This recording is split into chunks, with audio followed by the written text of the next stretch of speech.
CBAs and jobs and displacement, and really the economic development agenda of this administration that's pushing people out of the city, right? And so, and also, what are the other things that are really making, exacerbating that situation, like possibly Amazon coming in the city of Chicago, giving them billions of dollars in many different ways, right? Not just tax breaks.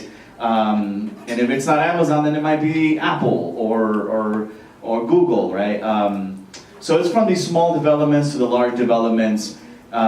We keep hearing the same thing over, like how do we actually provide, how do these jobs go to people in Chicago, in our neighborhoods?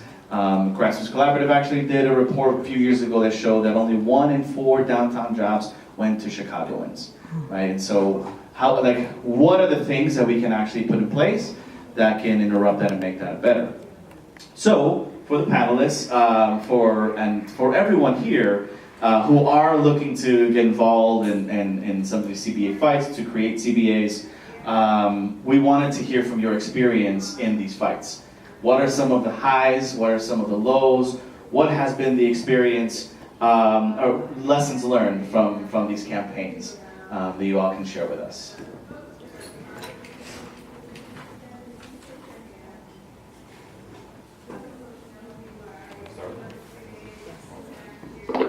All right, Howard, I don't know if you were able to hear the question. Maybe we can start with you. I was testing the microphone. What was the question? It's just if you can share, well, I guess with you, if you can tell us a little bit about yourself, provide some campaign context, and then, dive right into some lessons learned. Great. So, I work for policy alliance of labor, community, faith, and environmental justice organizations in Seattle called Puget Sound SAGE. Before I worked at SAGE in Seattle, I worked for a sister organization in Oakland called the East Bay Alliance for Sustainable Economy. And before that, I lived in Chicago and worked for an organization called the Neighborhood Capital Budget Group. As I was trying to say earlier, it's a real privilege to speak to you all because my roots really are as a social justice activist and a researcher and policy person are in Chicago. When I was at NCBG, which you may or may not have heard of, it's no longer around. My executive director, Jackie Levy, is a longtime Chicago neighborhood organizer. It was a really profound experience for me. We had lots of fights. We fought and won the reconstruction of the Green Line. We won neighborhood budgeting for the city's capital budget. We tried and failed to save the Woodlawn spur of the Green Line. Tried and failed to stop the unchecked growth of TIFs. I was there between 92 and 97. We fought and helped kill the Central Area Circulator. Does anybody remember the Central Area Circulator? That project was one of the biggest boondoggles in Chicago history. It was going to be a light rail that just circulated around the central area of Chicago. It was a pet project of Mayor Daley.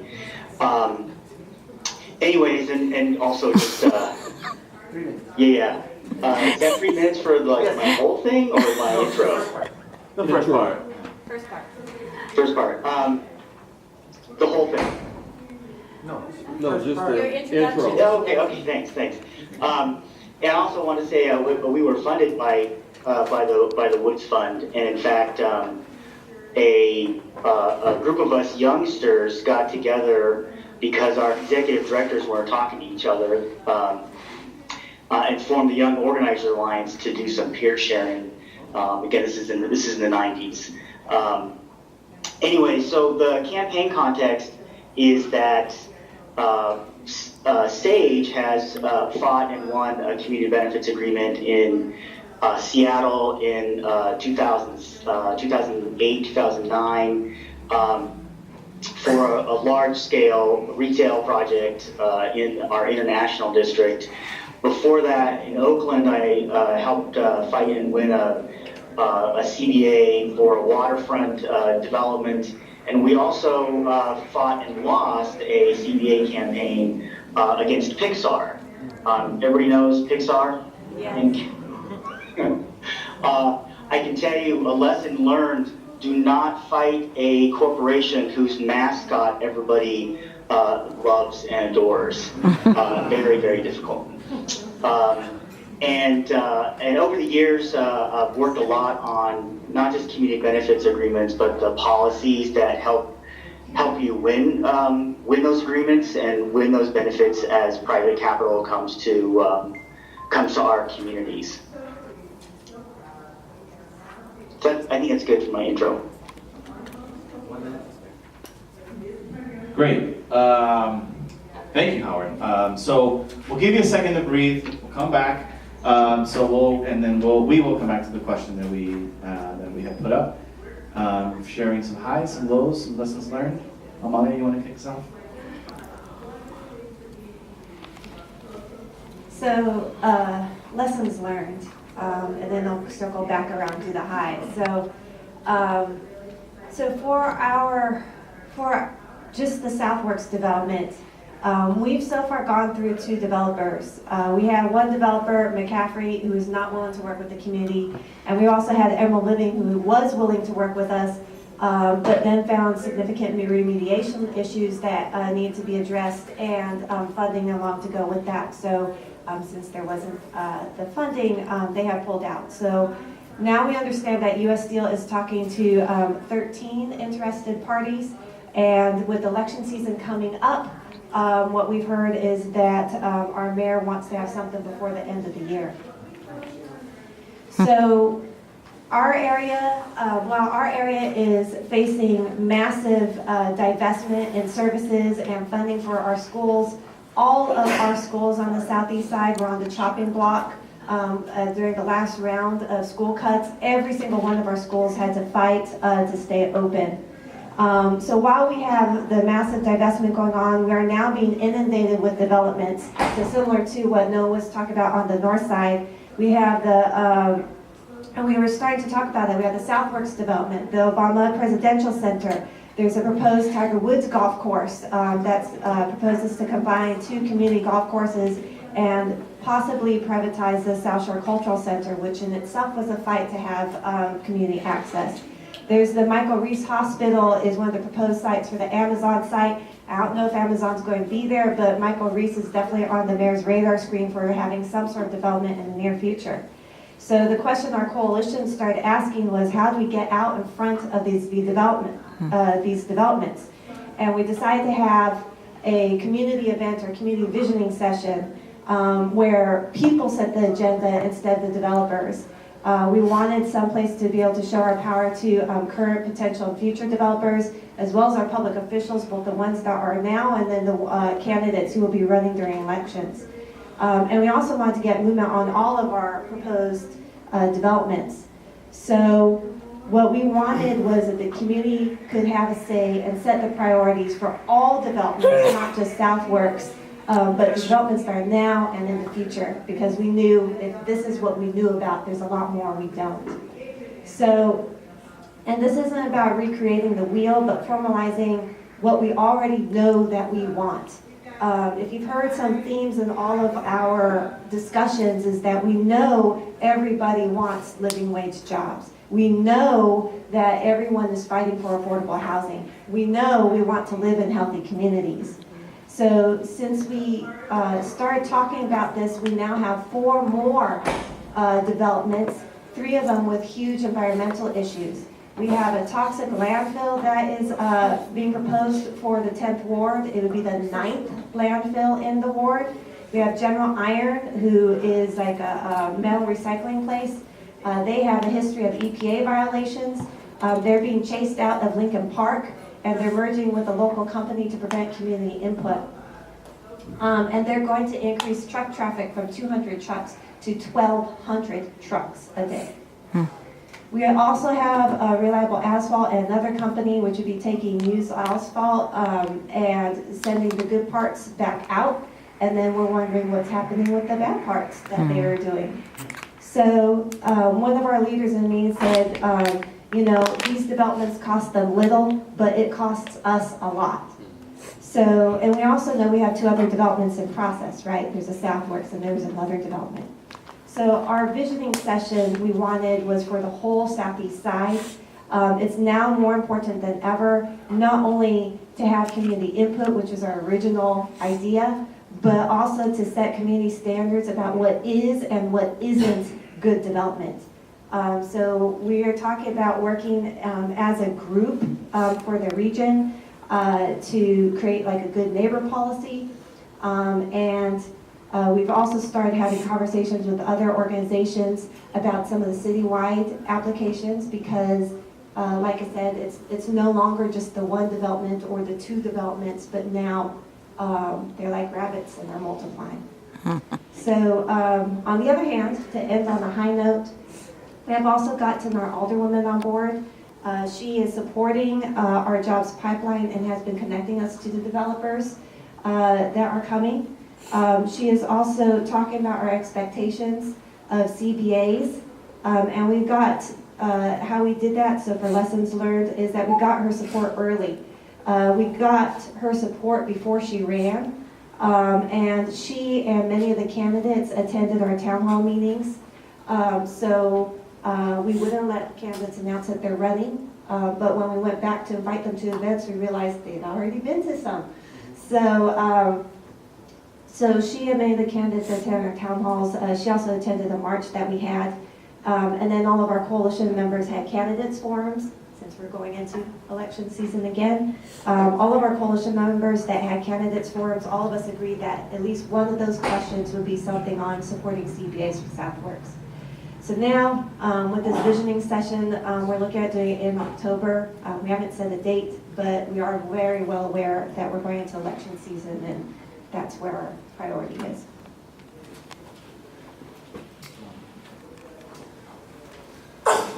Hi again, everybody. So for the Obama CBA coalition, I think the high would be the,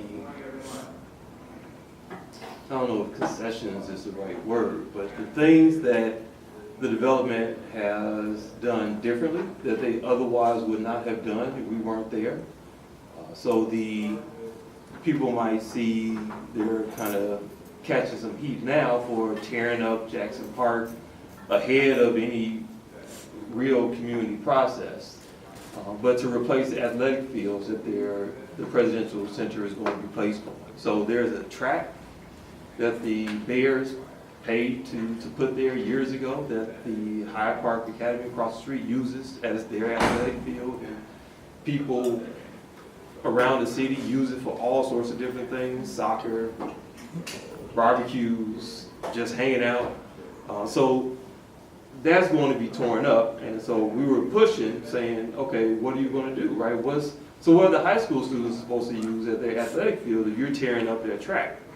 So they said, well, we're going to put it someplace else, and it was, I don't know, it's been proposed for 3 different places in Jackson Park, and so now I guess because they're tearing up where the baseball diamond is, they're going to put the football field there, and who knows what's going to happen with the baseball diamond. But again, is why we want them to put stuff in writing, because they're just doing stuff. So that's happening. People might remember the parking garage, the fiasco around that. They were going to put it on land that they didn't have any control over. People pushed back, and then they was like, okay, my bad, we'll do something different. So they put it on some other land that they didn't have control over. So then they had to go back to the city council and say, we need more land.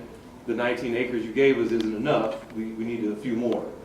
But they moved it, right? And this was a time when, again, they weren't talking about parking facility at all. We kept pushing them like, okay, you're saying 800,000 people are going to come to this thing. Somebody's going to drive and somebody's going to need to park. Right? And this is a residential community, so where is that going to go? And then they responded eventually. The road redesign. Because they wanted to tear up Cornell Drive, everybody was like, okay, so what's going to happen with the traffic that's currently on Cornell Drive? They're like, well, we'll expand Stony Island, we'll expand Lakeshore Drive. Okay, so you got 3 schools right on Stony Island. How are you gonna turn Stony Island into an expressway and keep the young people safe? And so they've gone through a few different road redesigns. But the point I'm making is that they aren't in communication with the community. So everything they come up with is backwards, right? But they are moving because of the pressure we're putting on them. Just imagine what it would be like if there weren't community pressure trying to make them do the right thing. So again, that's why we're advocating for a community benefits agreement. Left to their own devices, they're going to do what's in their best interest, which oftentimes is not in our best interest. So those are highs. I would say the lows is just when you look at the internal divisions that have really risen up, the divide and conquer is a very, very real thing. It's a tactic. They use it every chance they get, and they're using it around this, right? I had a woman at the end of a presentation come up to me, black woman, professional, retired. She left her seat, walked to where I was, and said she wanted to smack me in my face because she felt I was disrespecting the president. Ooh. Where did that come from, right? Because I'm talking about protecting low-income and working families from being displaced, I'm disrespecting the black president, right? But the reality is, this idea of automatic prerogative that's starting to get more attention in the media that exists in the city council has everybody hamstrung, right? Everybody is like, man, we're with you. We understand how this is going to, be the right thing. We need a community benefits agreement. These people always do what they want to do. But, I can't, I'm not going to go against Leslie Harrison. She says she doesn't want it, so I can't, I'm with you, but, I can't, And so it's like the modern good old boys network, right? It's like, yeah, they know wrong is going on, but nobody is courageous enough to step up and do the right thing. You have everybody saying, oh, we were abolitionists. We knew slavery was wrong. But what did you do? What did you do to stop that evil institution? Other than say to a couple people around the dinner table, this probably ain't right. And so we have the same thing happening right now in the city council, and it's why this city is being driven into the ground. When Rahm Emanuel leaves office, his goal is to bankrupt this city and make sure his rich friends get everything they can from it. The way he made money as a financier, the way that Ronner made money as a financier, was going into companies, bleeding them dry, and then selling the carcass.